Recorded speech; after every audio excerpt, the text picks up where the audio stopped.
All right, what is up, everybody? Keith Jameson, go back get a guy 231 across the DFS industry. It is October 16th. Means we're back for another massive college football slate. Hopefully, the analysis on this one will be nearly as good as last week. Felt like almost everybody brought up went off one of the highest scoring weeks I can remember in memory. It was fun. Let's do it again. Quick reminder: like, subscribe, comment.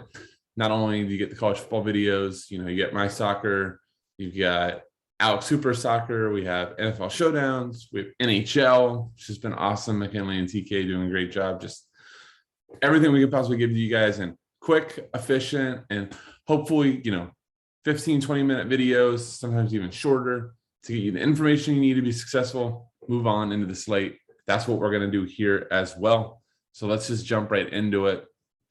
I'm going to start out, obviously, at quarterback, per usual. I think the top option, bar none, is Sam Howell.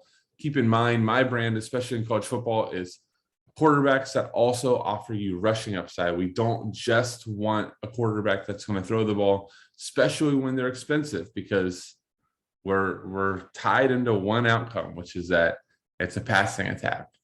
And Sam Howell has been an amazing runner this year. We have 3 games this season with over 100 yards rushing. That's huge. I don't know if it's just I didn't go back, but I don't remember Sam Howell showing that last season. So, this is the highest total game on the slate.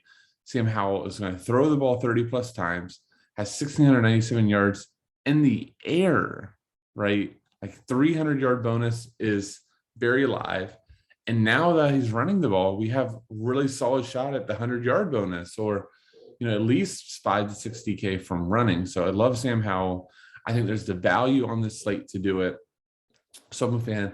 I'm sure Pickett will get a little ownership at 8,400. My problem with Pickett is he does not offer nearly as much rushing upside. There's a little bit there, but I think that Pickett at 8,400 is probably past for me.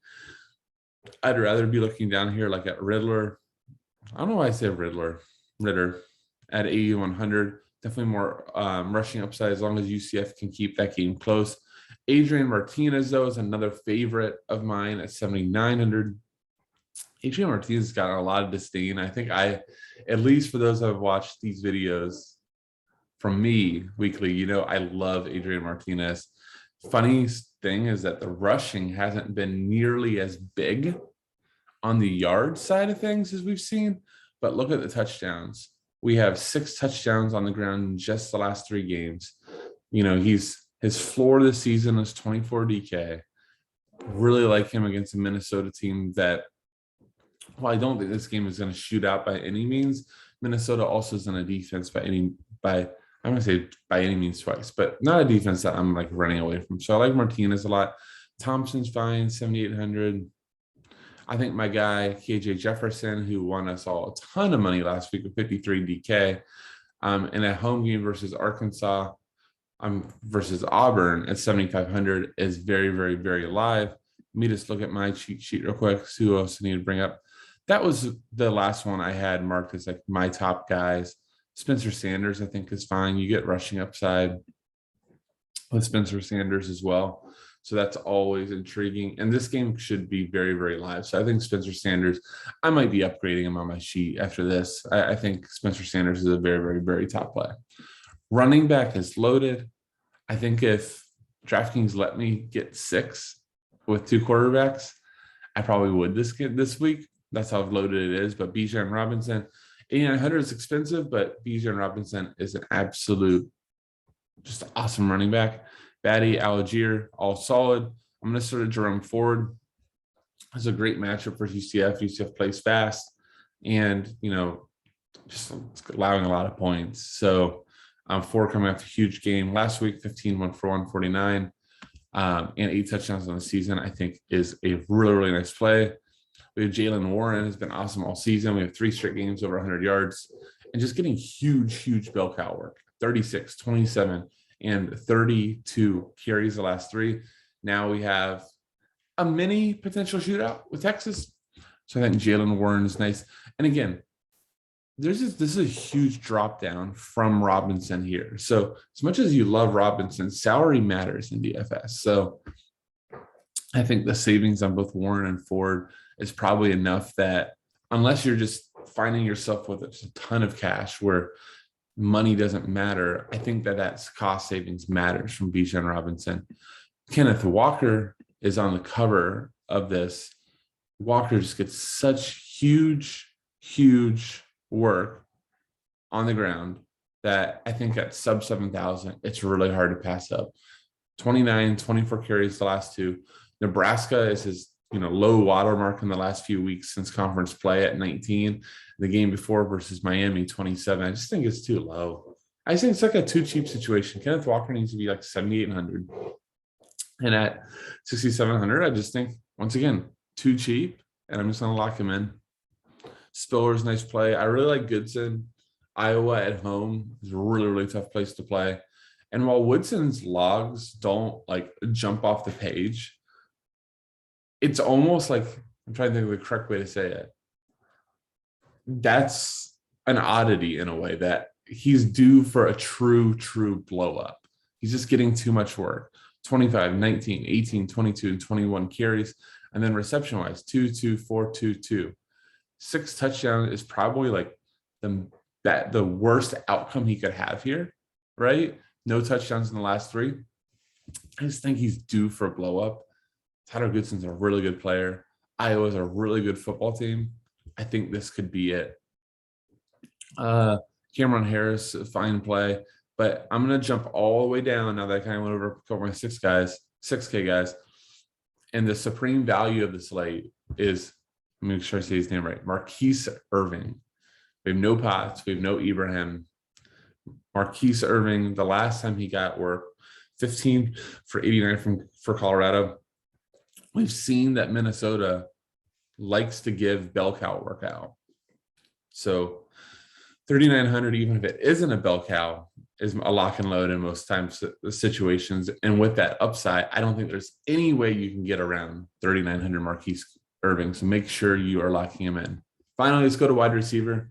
I think Josh Downs stands out as the top wide receiver on the slate. He's expensive, but he is probably worth it. 9 catches. That is amazing work in college.